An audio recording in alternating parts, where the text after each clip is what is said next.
Howdy Moz fans, and welcome to another edition of Whiteboard Friday. This week we're going to chat about keyword ranking reports. So there have been a few articles that have come out recently on a number of big industry sites around whether SEOs should still be tracking their keyword rankings. And I want to be clear, Moz has a little bit of a vested interest here. And so the question is, can you actually trust me who, obviously I'm a big shareholder in Moz and I'm the founder, and so I care a lot about how Moz does as a software business. We help people track rankings. Does that mean I'm biased? I'm going to do my best not to be. So rather than saying you absolutely should track rankings, I'm instead going to address what most of these articles have brought up as the problems of rank tracking, and then talk about some solutions by which you can do this.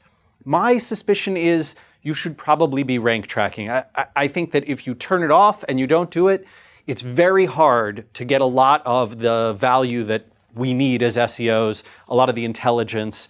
It's true there are challenges with keyword ranking reports, but not true enough to avoid doing it entirely. We still get too much value from them. So let's start with the case against keyword ranking data. First off, keyword ranking reports are inaccurate. There's personalization, localization, and device type, and that biases, right? That has removed what is the one true ranking.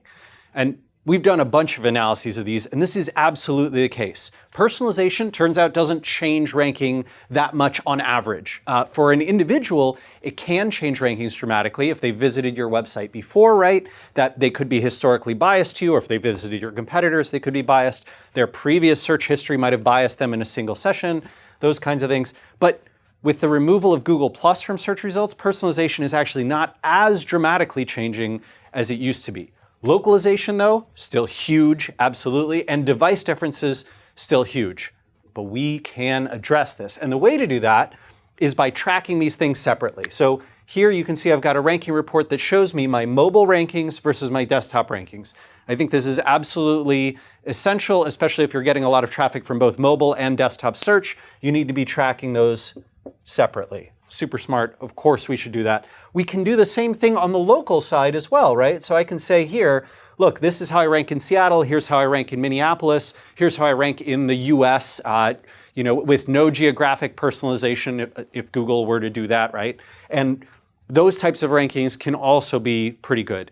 It is true that local rank tracking has gotten a little more challenging, but we've seen that folks like, Moz itself, but folks like GetStat, SERPs.com, Searchmetrics, they have all adjusted their rank tracking methodologies in order to have accurate local rank tracking. It's pretty good. Same with device type. Pretty darn good. All right, B. Another big problem that is expressed by a number of folks here is we no longer know how much traffic an individual keyword sends. And because we don't know how much an individual keyword sends, we can't really say what's the value of ranking for that keyword. Therefore, why bother to even track keyword rankings? I think this is a little bit of spurious logic. The leap there doesn't quite make sense to me. But I will say this. If you don't know which keywords are sending you traffic specifically, you still know which pages are receiving search traffic. That is reported. You can get it in your Google Analytics or your Omniture report, whatever you're using. And then you can tie that back to keyword ranking reports showing which pages are receiving traffic from which keywords. And most all of the rank tracking platforms, Moz included, has a report that shows you something like this, right? It says, here are the keywords that we believe are likely to have sent these percentages of traffic to this page based on the keywords that you're tracking, based on the pages that are ranking for them, and how much search traffic those pages receive. So let's track that, right? We can look at pages receiving visits from search, and we can look at which keywords they rank for, and then we can tie those together, which gives us the ability to then make not only a report like this, but a report that estimates the value contributed by content and by pages rather than by individual keywords. In a lot of ways, this is almost superior to our previous methodology of tracking by keyword. Keyword can still be estimated through AdWords, through paid search, but this can be estimated on a content basis, which means you get credit for how much value the page is created based on all the search traffic that's flowed to it and where that sat in your attribution life cycle of people visiting those pages. All right, C. Another problem, pages often rank for keywords that they aren't specifically targeting, right? Because Google's gotten way better with user intent. And so it can be hard or even impossible to track those rankings because we don't know what to look for. Well, okay, I hear you. That is a challenge. This means basically what we have to do is broaden the set of keywords that we look at and deal with the fact that we're going to have to do sampling, right? We can't track every possible keyword unless you have a crazy budget, in which case, go talk to Rob Bucci up at Stat and he will set you up with a huge campaign to track all your millions of keywords. But if you have a smaller budget, what you have to do is sample. And you sample by sets of keywords like, these are my high conversion keywords, right? I'm going to assume I have a flower delivery business, so flower delivery and floral gifts and flower arrangements for offices. My long tail keywords like artisan rose varieties and floral alternatives for special occasions. And my branded keywords like Rand's Flowers or Flowers by Rand.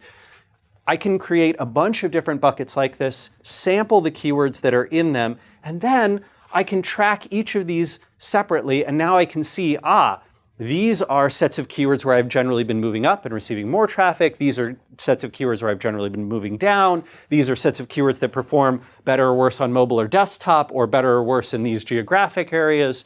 Right now I can really start to get true intelligence from there. Don't let your keyword targeting meaning which pages, what keywords you're targeting on which pages, determine what you rank track. Or don't let it do that exclusively. Sure, go ahead and take that list and put that in there, but then also do some more expansive keyword research to find those broad sets of search terms and phrases that you should be monitoring. Now we can really solve this issue. All right, D. This one I think is a pretty insidious problem, but for many organizations, ranking reports are more of a historical artifact. We're not tracking them for a particular reason. We're tracking them because that's what we've always tracked or because we think we're supposed to track them. Those are terrible reasons to track things. You should be looking for reasons of real value and actionability. Let's give some examples here. What I want you to do is identify the goals of rank tracking first. Like, what do I want to solve? What would I do differently based on whether this data came back to me in one way or another? If you don't have a great answer to that question, definitely don't bother tracking that thing. That should be the rule of all analytics. So if your goal is to say, hey, I want to be able to attribute a search traffic gain or a search traffic loss to what I've done on my site or what Google has changed out there. That is crucially important. I think that's core to SEO. If you don't have that, I'm not sure how we can possibly do our jobs.